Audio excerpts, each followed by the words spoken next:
And we are back here on the GSMC Baseball Podcast, bringing you our second segment. But before we do that, I would like to ask you again to please like and follow the show. We do get a number of questions from viewers, so to ensure that your question does get read in the air, please use the link gsmcpodcast.net. It really does help the show. It really does mean a lot, so thank you so much for that. And let's get into our second segment of the day. All right, so what we'll be talking about, of course, is the National League games of yesterday. Now, we just did the American League, so it only is fitting to do the National League here. So, again, it's what I do about every show, so we'll talk about this, and let's get straight into it. So, the first one we have is Pirates-Mets. Pirates looking to avoid getting swept here against the Mets, who have just been on fire recently, so we'll see what happens. Top of the third, they would open up the scoring, the Pirates would, with a Brian Reynolds RBI single to score Henry Davis to make it 1-0. That would be the only run the Pirates would get for the entire game. The Mets would run wild after this. In the bottom of the third, Starling Marte would hit his third home run of the year, first against his former team, to make it 2-1. Tyrone Taylor would hit an RBI single to make it 4-1. Harrison Bader would hit a two-run home run to make it 6-1. Francisco Alvarez would reach on a fielder's choice, scoring Pete Alonso. Then Brandon Nimmo would hit a 2 RBI single to make it 9-1 Mets, where they would end up winning this game. A great win by them, sweeping this red-hot Pirates team. I mean, they've been on fire so far. Started off 0-5 and are now 10-8, 2 full games above 500. So, they've been really good, and I think Mets fans are really excited about what's going on with them. The Mets had Luis Severino on the mound, who went 6 innings pitched, 5 hits, 1 run, none earned, 3 walks, 4 strikeouts. Really strong start for him. Has just been okay for the Mets so far, I'd say, but if he can continue pitching like that, I don't think the Mets fans would complain. And it's been a really solid signing so far, and I speak for all Mets fans when I say we're happy to have him, and he's been great. For the Pirates, they had Bailey Falter on the mound, who went 5 innings pitched, 4 hits, 2 runs, 1 walk, 4 strikeouts, and a homer, a 4.05 ERA on the season. So, pretty solid there. I mean, kind of, just okay. Not really much else you can look for, especially for Bailey Falter. I mean, the guy's not an ace, I'd say. He's not really that good. So, whenever you can get something like that out of him, I'd say it's a positive. Next game is the final of the Braves and Astros series, tied at 1-1. Let's see who can win it. Bottom of the first is when the scoring would open up, as a Yordan Alvarez solo shot would make it 1-0 Houston, his 5th of the season. Then, top of the second, Marcell Ozuna would answer back with his 8th home run of the year. I don't know where this came from out of Ozuna, but hey, he's been doing great this season. The Braves almost cut him a few times, so really nice job there by him. Top of the 5th, Ronald Acuna Jr. would hit a solo shot to make it 2-1 Atlanta, to give them the lead. But Alex Bregman would answer right back with an RBI single to score Jose Altuve to tie up the game at 2. Kyle Tucker would hit an RBI double to give the Astros the lead 3-2 in the same inning as Bregman, which was, of course, the bottom of the 5th. Moving to the bottom of the 6th, Mauricio Dubon would hit his first home run of the year to make it 4-2 Houston. Then in the top of the 8th, the Braves would tie it up with Matt Olson reaching on a fielding error by Jose Abreu to make it 3-4, also scoring Michael Harris II. Then Orlando Arcia would hit a sacrifice fly to Mauricio Dubon, which would score Austin Riley to make it 4-4. Going to extras now, top of the 10th, Orlando Arcia would come in clutch again, hitting an RBI single to make it 5-4, scoring Michael Harris II, moving Matt Olson to second. So great job there. So, and also a great win by the Braves. I don't know why I didn't say that before, but beating this Astros team, even though they aren't the Astros of old, we might think right now because of the injuries they have, because of the hardships they face. I mean, they're still the Astros, and they're still premier. They're still one of the premier teams of baseball. Still a team everyone fears. So, for the Astros, they had JP France on the mound, who was pretty solid somehow. 5 innings pitched, 4 hits, 2 runs, 1 walk, 4 strikeouts, and 2 homers. With his 7 ERA in the season, I think a lot of fans were expecting this to go much worse against an offense like the Braves. But hey, he did really well, so props to him, and good job there. Hopefully he can do more of it, especially with all the injuries they have suffered. The Braves had on the mound Max Fried, who went 5 innings pitched, 7 hits, 3 runs, 4 walks, 2 strikeouts, and a homer. Has not had a good start to the season so far, Fried. You definitely need him to be better, especially now with the Spencer Strider injury. So you definitely want to see this come ahead quickly. I picked him for Cy Young. I think a few other people did as well. So you definitely need him to come in clutch and be the Max Fried you know of. So yeah, he definitely needs to pick this up quick, as I'm saying. Next game we have is Giants and Marlins. Top of the second, Tyro Estrada would hit an RBI double to score Jorge Soler to make it 1-0 San Francisco in the top of the second. Bottom of the sixth, going here now, Brian De La Cruz would hit a solo shot to make it 1-1 San Francisco and Miami, his third of the year. So nice job there by Brian De La Cruz, and coming in clutch. Nick Ahmed would ground into a double play to score Tyro Estrada to make it 2-1 San Francisco. Then in the top of the eighth, Matt Chapman would hit an RBI double to make it 3-1 San Francisco, scoring Jung-Hoo Lee. So that would be the end of the game here for San Francisco. Nice job by them to win this game against the lowly Marlins. I mean, you always need to capitalize on when you're playing teams like this, teams like the Marlins who aren't that good. The Giants haven't been playing up to the expectations that I think a lot of people were expecting them to. So getting a win like this is always a good job. And, the record now is 8-11, so they might be coming back a little bit, and I just think they need to get back to 500, and then they'll go from there. Giants had on the mound Keaton Wynn coming back from injury. 6 innings pitched, 4 hits, 1 earned run, 1 walk, and 4 strikeouts, and a homer. So really nice job by him. Before he got hurt, I talked about him as being one of the X factors for this Giants team. He's been really solid so far. 4.09 ERA. I think he could do a little bit better. I think he has one of the better pitches in baseball with his changeup, so I think that could be utilized a little more and a little better, but we'll have to see about that, and I still think he's a really solid pitcher. For the Marlins, they had Trevor Rogers on the mound, who went 5 2/3, giving up 4 hits, an earned run, no walks, 6 strikeouts. So really solid start there, 5 2/3, only 1 run against this Giants offense was really, really good. So yeah, good job there. Next game we have is going to be,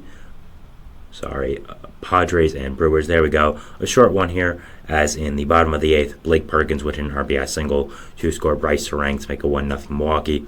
And that is where the game would end. Only 1-0 Milwaukee. 8 whole hits in this entire game, 5 for San Diego, 3 for Milwaukee. Michael King had a no-hitter very deep into this game. Eventually would give it up, of course, and Milwaukee would end up winning as well. So kind of unfortunate for him. He went 7 2/3, giving up only 2 hits and 1 earned run, 2 walks, 10 strikeouts, and no home runs. He would still end up taking the loss. I know win-loss as an actual stat don't mean much nowadays, and they shouldn't, but it's still something of pride to pitchers, I think, and it is unfortunate that he did that great outing for the Padres. I mean, 7 2/3, only 1 earned run, only 2 hits, 10 strikeouts, only 2 walks against this Brewers offense that has been really, really good, and the Padres have nothing to show for it. I think that kind of is unfortunate for Michael King, so, always sad about that. For the Brewers, they had Bryce Wilson on the mound, who went 3 2/3, giving up 2 hits, no earned runs, 1 walk, and 2 strikeouts, having a 3.65 ERA. So, was okay as the opener guy. I think, again, you want him to go a little bit deeper into games, but giving up no earned runs is all you can ask for, really. So, yeah, interesting to see how his role gets more defined as the year does go on. Next game we have to talk about is Nationals and Dodgers. Dodgers looking to avoid the loss of the series to the lowly Nationals.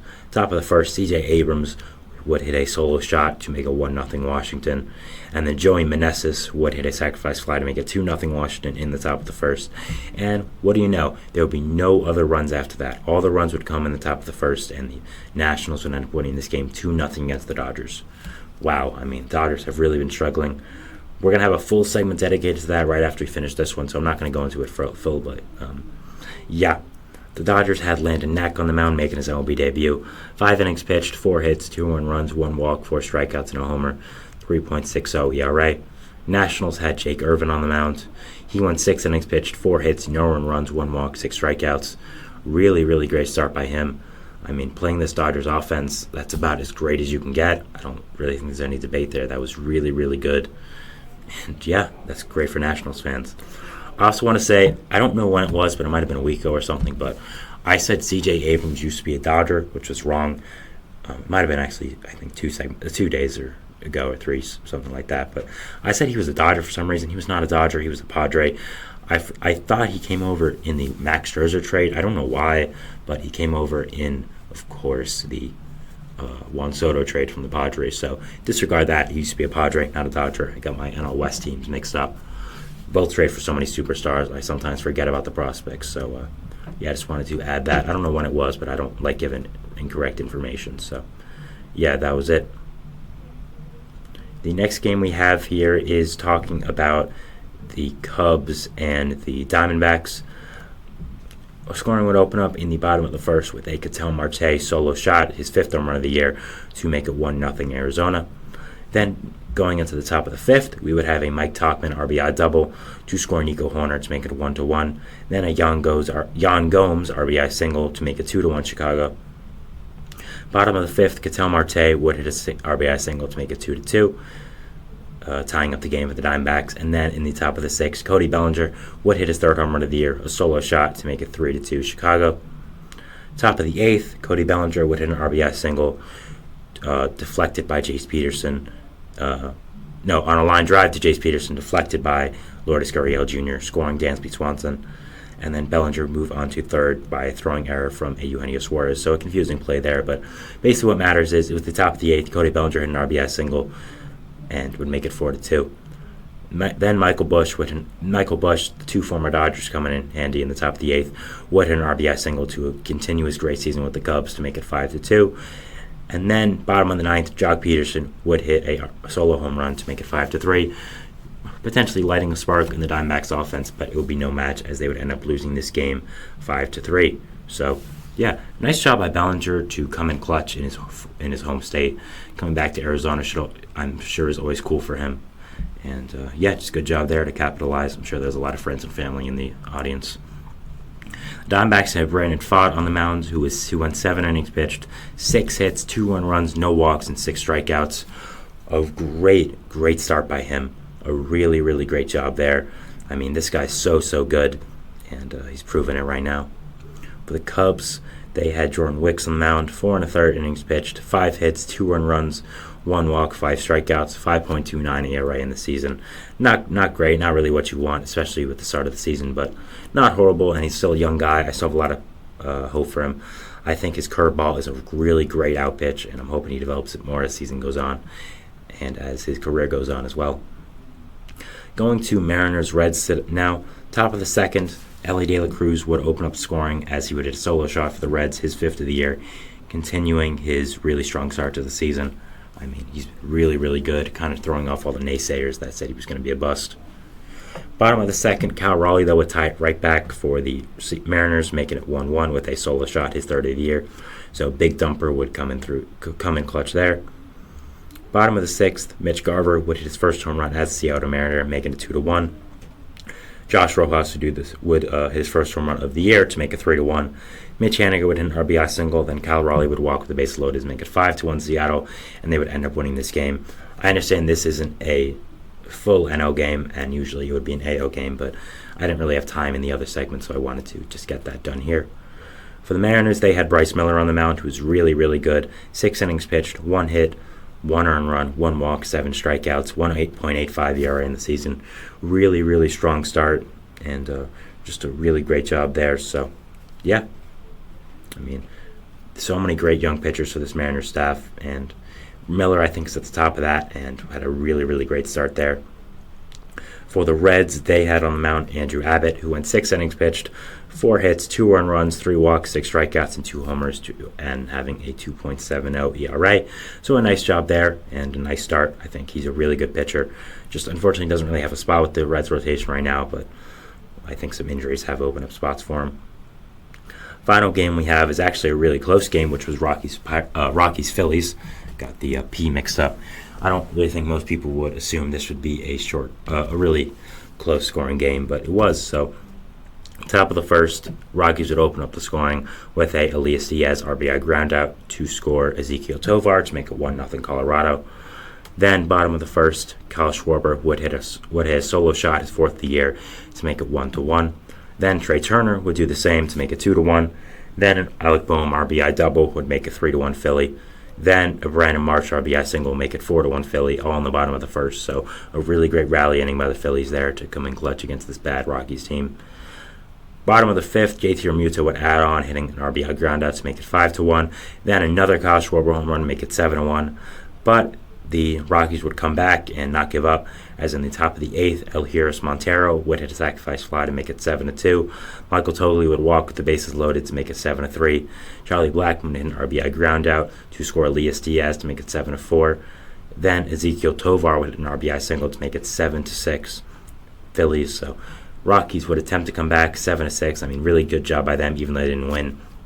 They would not end up winning this game, as they would lose 7-6. But at the same time, still a really solid job to fight back against this good Phillies team. I kind of think that's all you can ask for with the Rockies right now. So yeah, good job there. They had on the mound Ryan Feltner, who was bad, 5 1/3 innings pitched, 9 hits, 6 earned runs, 2 walks, 8 strikeouts. He's a Rockies pitcher. He's going to be bad. Moving on. Phillies, they had Christopher Sanchez on the mound, 6 innings pitched, 6 hits, 1 run, none earned, 1 walk, 10 strikeouts. No home runs, 2.53 ERA in the season. Really, really great job by him there. Really just a really great start, even though it is the Rockies. So, yeah. That was the end of our second segment here, talking about the National League games of the year, of today, not of the year. I don't know why I said that. So, yeah, I just wanted to recap those and recap all the action that happened yesterday. We go into our third segment here, which is talking about the Dodgers and their struggles. Talked about it before, how I didn't want to go too deep into it because I was going to make a full segment on it. So here you go, talking about the Dodgers and their struggles this year. So yeah, we'll be going into that, and we'll see you after the break. So thanks and bye.